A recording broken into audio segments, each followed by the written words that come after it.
Hey there, welcome back to the table. Guess what this is?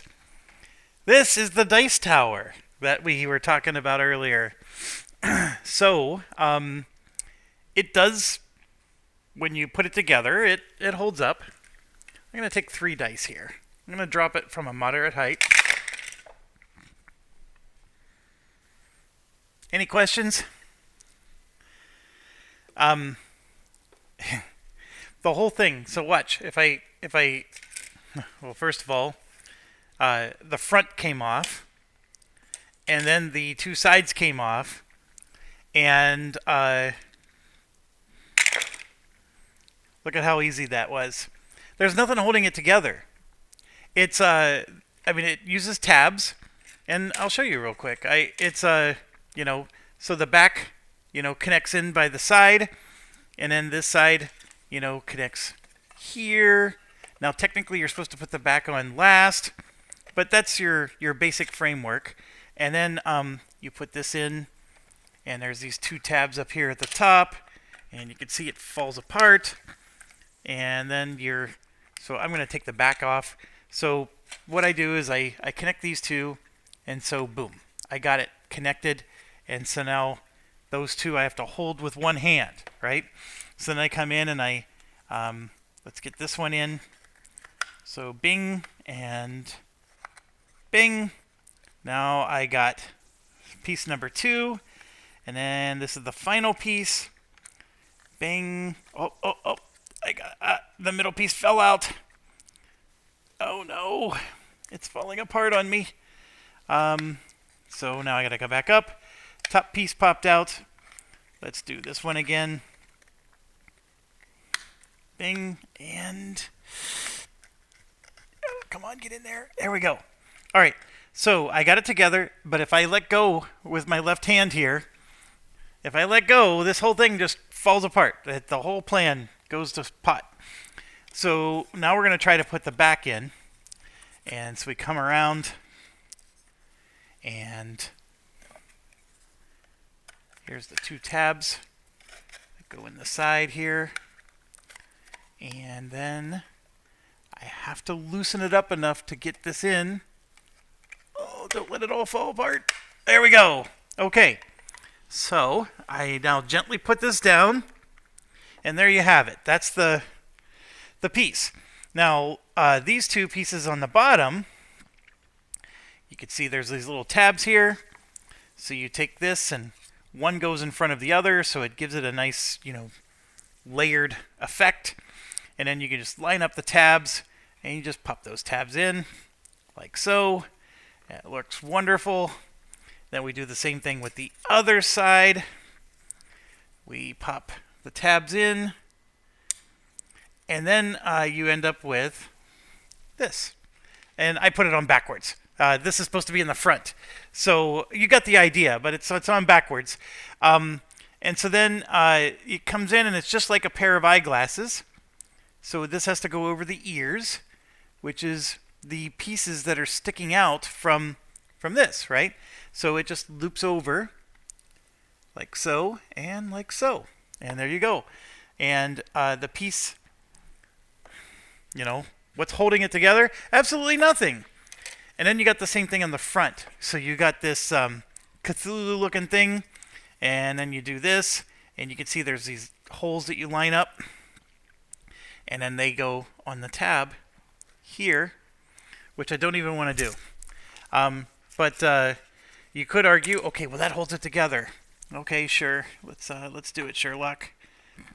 Let's put that tab in. Oh, look at what just fell apart.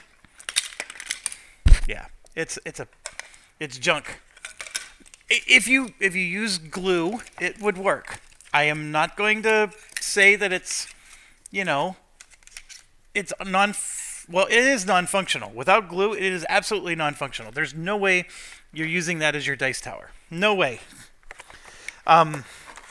So so there you go. Don't get the dice tower. And stop watching YouTube channels of people who recommend the dice tower or insinuate that it's actually worth getting. Okay. Oh, I got another piece I need to put away. My apologies. Sorry for that interruption there. The Dice Tower is the #1 source of comments that I'm receiving, so I just had to do it. I know. You guys are here because you want to see the playthrough. So let's do that. Couple of adjustments I'm going to make is I'm going to move... I'm going to keep the player mats the way they are, but I'm going to move this closer to me. So we're going to... because I need to be able to read and have better access to the dice. So I'm going to do that with both of these player boards. I'll leave the mat the way it is, and it's real easy. I mean, I know that the science one goes up there, so this is largely for my benefit because I'm an old man and I need the I need to be able to see what I'm doing. Okay, couple of things.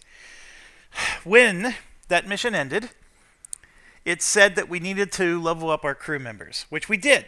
And so you can see here, the Amir here is now rank 2. He's got the 2 chevrons there. So this is when the personnel files kicks in. And so I didn't do that at the end of the last video. It was most certainly necessary. So the personnel files, the rules state, it's very simple rules. When they make it to rank 2, then it triggers the personnel files automatically. And if you want to play like the harder level difficulty, or you're doing there's a variant in here, space mode or whatever. Basically, we're not doing that. The really hard difficulty. Then you wait until they make it to rank 3 before you do this. So what we did is we grabbed, I grabbed all 4 of the characters. So these are the veteran cards. And so just a quick glance here, you can see he's rank 2. Amir has the science symbol. The veteran Amir has the science plus the muscle, right? So he's already, veteran guy is already much better than regular guy. And I think I'm going to look at the wild card here, the text at the bottom. That looks identical. So really the big advantage is you get an update here, which this is huge. Being able to have extra symbols up there is great. So the personnel files, very cool, right? So all 4 of these flip over, and they become active. So we have, for example, we have to go to file 45, go to file 22, file 71, and file 7. And then they each have individual objectives that when they complete their objectives, then that's what unlocks these veteran status characters. So it's a lot to keep track of. And I know somebody made the comment, several of you in fact, that, hey, only 4 people go on a mission at a time, so you only have to worry about 4 objectives at a time. You're right. I think the part that still has me apprehensive about this is that you have to pick who's going on each mission. And so now I'm going to be thinking about, well, who do I want to get to veteran status? Because who do I want to have what skills, And so it's just a lot of extra stuff. I don't mind extra stuff, so this part is not bad. I don't think the files are in the app. So that's one of the pieces I wanted to verify, and oh my gosh, I thought I brought the app here. My apologies. Let me pause, go get the app. I'm such a loser. Okay, so I verified that the app does not have the personnel files in it. So we'll have to read those the hard way, like the cavemen used to have to. So we'll do that. Now, in case you're wondering, personnel files, how do the rules work?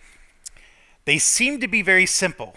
So anytime a character gets to rank 2, you immediately take one of these cards and you do the introduction. So it's my understanding that the only time they rank up is at the end of a mission, because you have that little rank up card. And the rank up card doesn't get evaluated until the mission ends. So you have to meet whatever the qualifications are, and then when the mission ends, then you rank up. So it's going to be like a between mission or after mission type of activity. You read the introduction, and then the individual objective, it applies, you got to read it, and I'm assuming it's going to apply on missions. And then these are like progress trackers, right? And so you have to meet whatever the condition is. They immediately get the veteran status, though. The moment that you satisfy this, you stop what you're doing and you do the completion. Okay, so let's start with this first one, for example. Let's put them in order. 7, 22, 45, 71. All right, so let's do 7. So here we go. Crew member 71. I was a bit worried when I learned Amir would be on our away team. I mean, I like the guy. Why wouldn't I? He was there on the Eye of the Void during Vanguard's first ground mission. He was the first human to set foot in the alien world. The thing is, since then, he only grew weirder. He didn't seem to enjoy the publicity. He avoided any public areas. Since the mission, I've seen him once or twice breaking sweat in the workout room with the strange, intense look on his face. Whenever someone tried to chat him up or pat him on the, I'm assuming, back, he would retreat further into himself, as if any form of recognition caused him physical pain. My mind immediately sprang back to all those weird stories about him being a criminal who joined the mission in place of his twin brother. Would that explain his bizarre behavior? It's easy to see why I was worried about having him on the team, but it turns out I didn't need to be. The situation in the LZ was horrific, but Amir did the brunt of the work, carrying the supplies in the blistering heat, almost melting his suit. When I caught the look on his face, I noticed he was both in pain and ecstatic at the same time, almost as if sacrificing himself for the greater good of others allowed him to repay a debt only he knew about. Now it's saying to go to file 192. There's a lot of reading for one character. Okay, so 192. Let's see if you can read this with us. If you're playing a planetary exploration, place the individual objective card next to your crew board. The objective on the card is available starting now. If you're playing ship management, add the individual objective card to your section compartment. Remember to place it next to your crew board whenever you choose this crew member. Okay, so that's just more of the rules. So, so that was Amir. And, yeah, so just real quick, these guys are, by the way, going into the resting area, so they won't be able to go on the next mission, at least if I understand what resting means. So we won't be able to go after these objectives for a little while. But here it's every time you sacrifice a die, not spend a die, sacrifice one. That means destroy the die, but not during exertion, because during exertion you can sacrifice dice as well. Progress the track on this card by 1 for each sacrifice die. Reset the track at the end of exploration. So you basically got to do this 1, 2, 3 times. That means he needs 3 injuries. Because the only way you could sacrifice dice is to have injuries push them down. I don't know of any other way. Oh, you know what? You could possibly sacrifice a die if you used up all of your dice, and then you come across a situation where you have to spend a die. You have to sacrifice one at that time because you couldn't spend one. So that is true. That is another possible way to lose a die. So he would have to lose 3 dice in one mission, which makes him useless. But that's half his dice. But then he would get the veteran status, which that's pretty. Okay, file 22.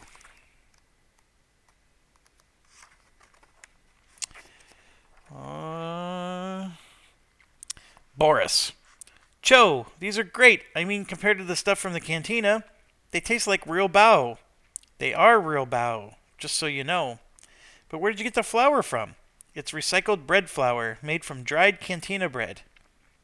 And yeast? I couldn't find it anywhere on the ship. And Cho doesn't say anything. Amir, who cares? I'll take yours if you're not eating. Is everything all right, Cho? Boris didn't mean to. It's okay. It's my mother's favorite recipe, but you guessed right. I had to improvise a lot. I wish you were able to try it just as she made it. I wish I could try it one more time. but it is what it is, a cheap knockoff made of scraps. Well, these have to be the best scraps I've eaten in a... Ow, why'd you hit me? Sorry, Cho. We understand how you feel.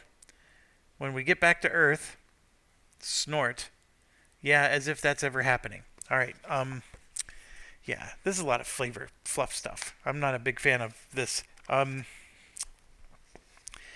Okay, so this is Joppy.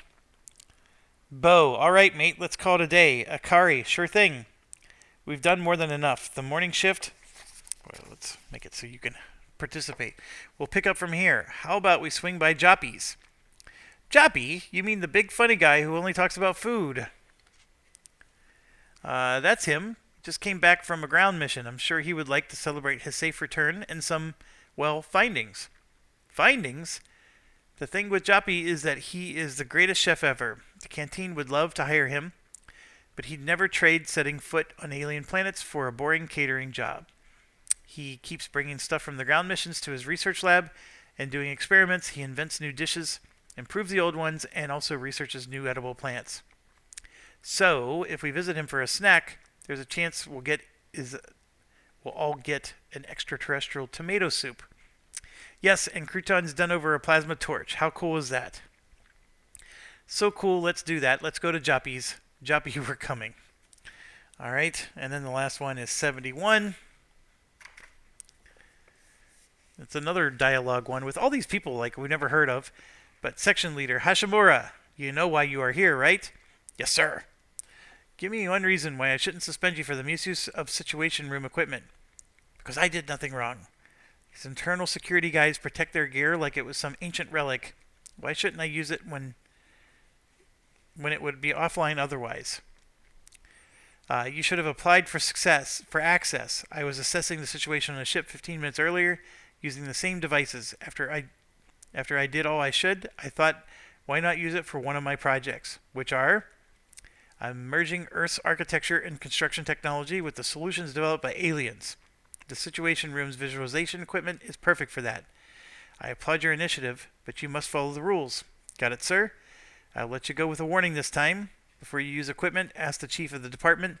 I'll speak with her so that she will be more open to your ideas. Thank you, sir. Okay. Fluff, flavor.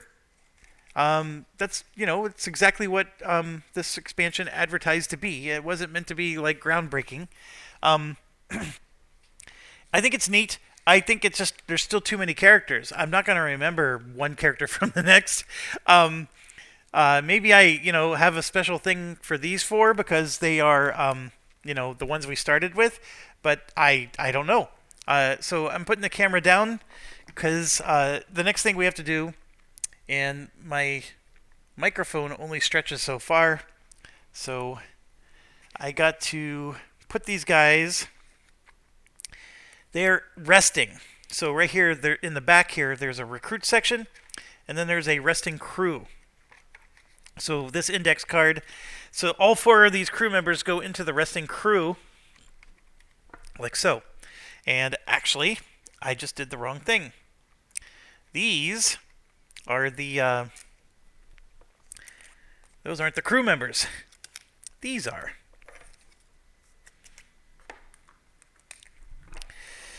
Okay, somebody asked if these sleeves were glossy or matte. I'm going to assume glossy. You tell me. I didn't know how to answer him. So, my apologies for not knowing the difference.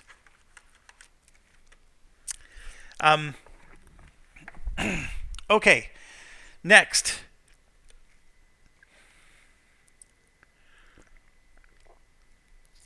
Caffeine was next.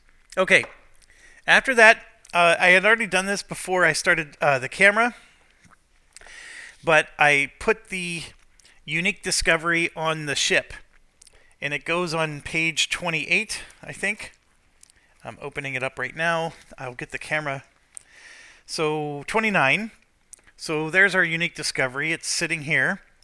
The text on it says the same thing that we already did, which was put research project R01 in play, which we did. So we're good there. What else do we got? There's a lot of steps. Mindy, please.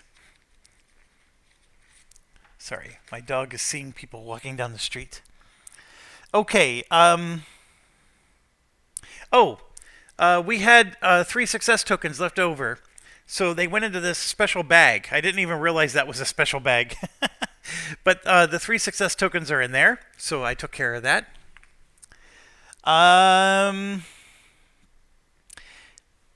we have to grab some crew member cards. Each section's player takes 2 random cards from the recruit's tray, places them face up on the table. Each player picks one for each of their new sections and puts a rank 1 sleeve, and then the others go back into the pool. Okay, I hope you can appreciate how daunting of a task this is. This is the recruit pool are all of these cards here. So just trying to pull them out. Here, I gotta put the camera down.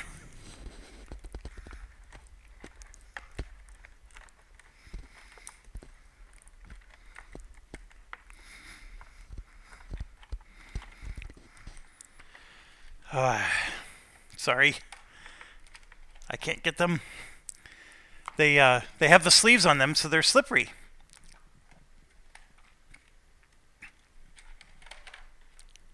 Okay. Done. All right.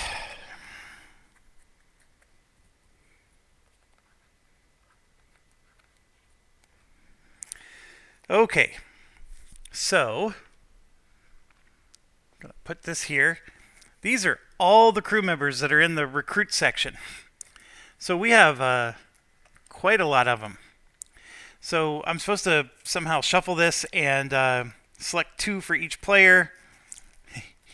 That's a tall order. You know what? I don't know one from the other, so I'm just going to maybe just go a little bit. So here's 1, 2, 3, 4, and then we'll do 1, 2, 3, 4 like that, and then call it a day.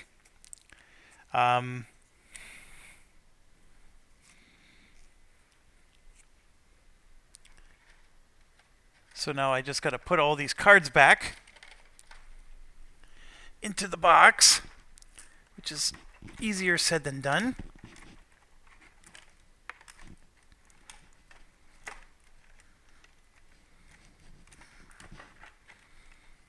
All right, done. Okay, so each player gets 2. So I'm just going to, this is engineering, security, recon, and then these 2 are science. And then, we have to pick one. Then the rest go back into the pool. So, sorry this is time consuming, folks, but I think that is, that's part of it. I could have maybe done this off camera, so my apologies there. Okay, so this is the engineering options. So we got Eyeball Chick, Gia, and then we have Strength or Defense Chick, Narcisse, short for Narcissist. Let's see, her expertise is defense and xenology, so study of aliens. This is engineering. So I'm tempted to say I want the defense one because, engineers could make some pretty cool, defense items. Although I don't have any characters right now that uses the eyeballs. We don't have any eyeball dice. So the eyeball dice are green dice. So there's a large part of me that wants that just because right now if I had to generate an eyeball, I don't have a character that can do it. You'd have to roll a Vanguard symbol.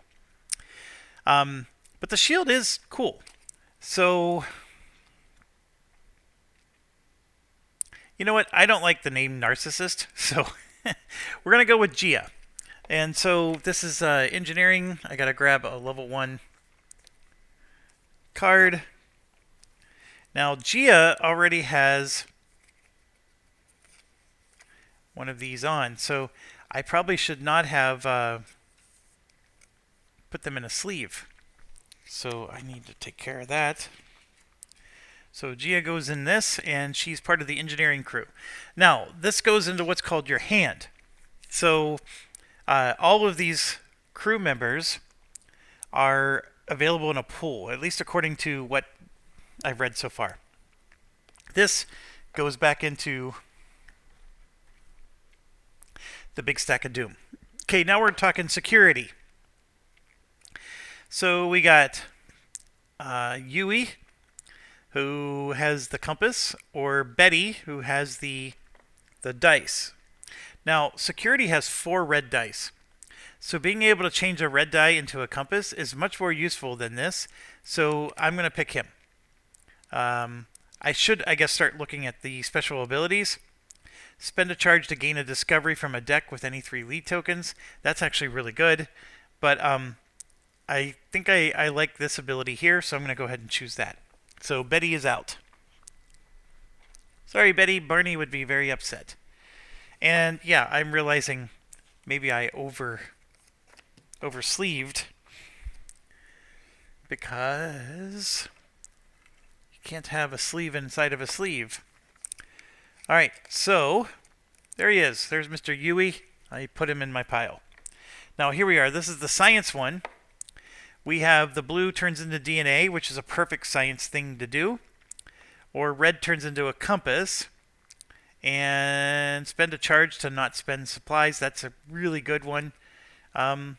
Expertise is scouting. Expertise is biology. I mean, that says science all over it, doesn't it? So we're going to go ahead and choose her.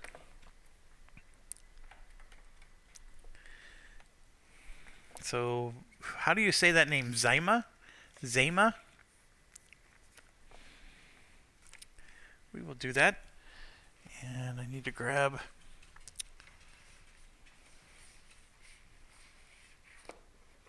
a sleeve here. Welcome to the science team, Zima.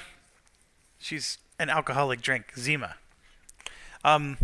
Okay, then we have Evelyn Castillo. There's our eyeball. Did I pick the eyeball person? I did. Dang it. We got 2 eyeballs, so we didn't necessarily need to pick the eyeball person.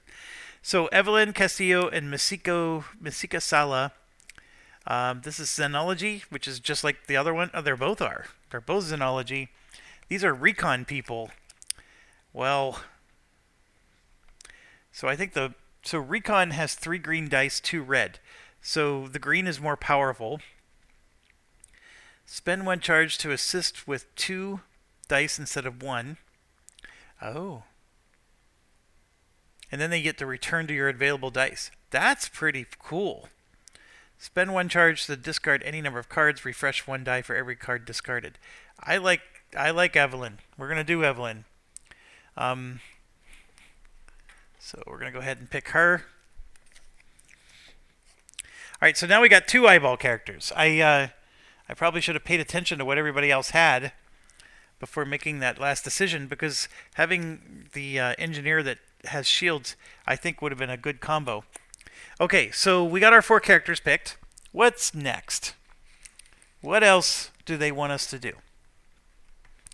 And just in case you're playing your own game here, when you finish, there's this tutorial cleanup. So we did all of this. We cleaned up the cards and dice, blah, blah, blah.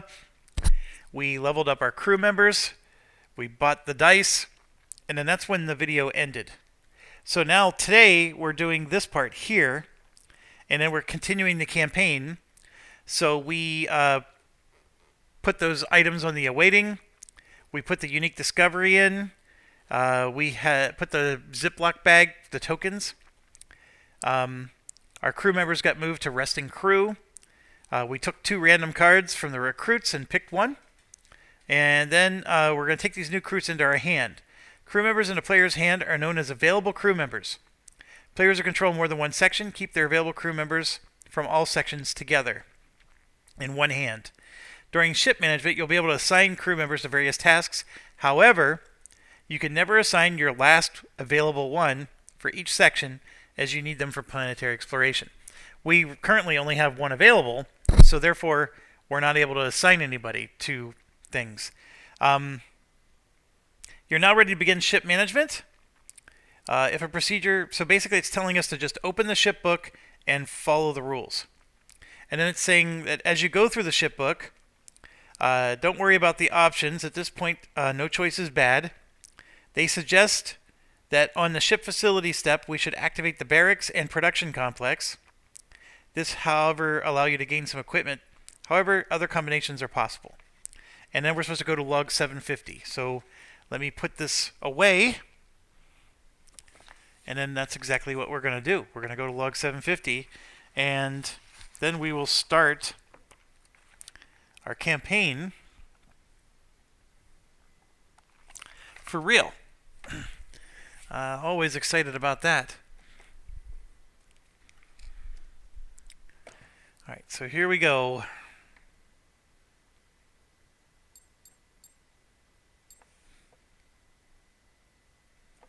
Captain's log, entry D212. It seems the final destination of our journey proved to be anything but. The giant pitch-black sphere suspended in the void at the divine coordinates did not contain the answers we sought. Only a mysterious message and a list of countless other words. Now, we set off to explore one of them, wondering the true purpose of the mysterious builders of the Eye of the Void. Our mission is about to get much longer and more perilous than we could have imagined back on Earth. Of course, not everyone likes the idea of extending our mission. Many already look back toward home, that's now some 50 light years away.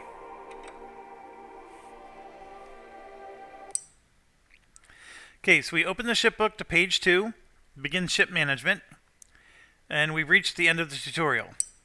Excellent. Okay, this reminded me of one other thing I wanted to mention. I don't know why they're so confused. The alien playback said that it was a race, and I mean, I kid you not, I think that we just visited a giant horse racing track, and so they were all taking bets, and they basically seeded different civilizations on different worlds. We're one of them, and so we're racing against all the other civilizations to. I got a package coming. My dog's gonna bark. I'm gonna pause. I'll be right back. Okay, I am back. I was gone for quite a while here. I'm just testing my camera because it was frozen when I came back. So I'm really hoping that this video... okay. So, I think what I need to do is I'm going to end the video here. I'm moving my fingers just to test the camera here. Something doesn't seem right, and I don't want to, ruin the video. So I have to end it here. Thanks for watching. Stay awesome.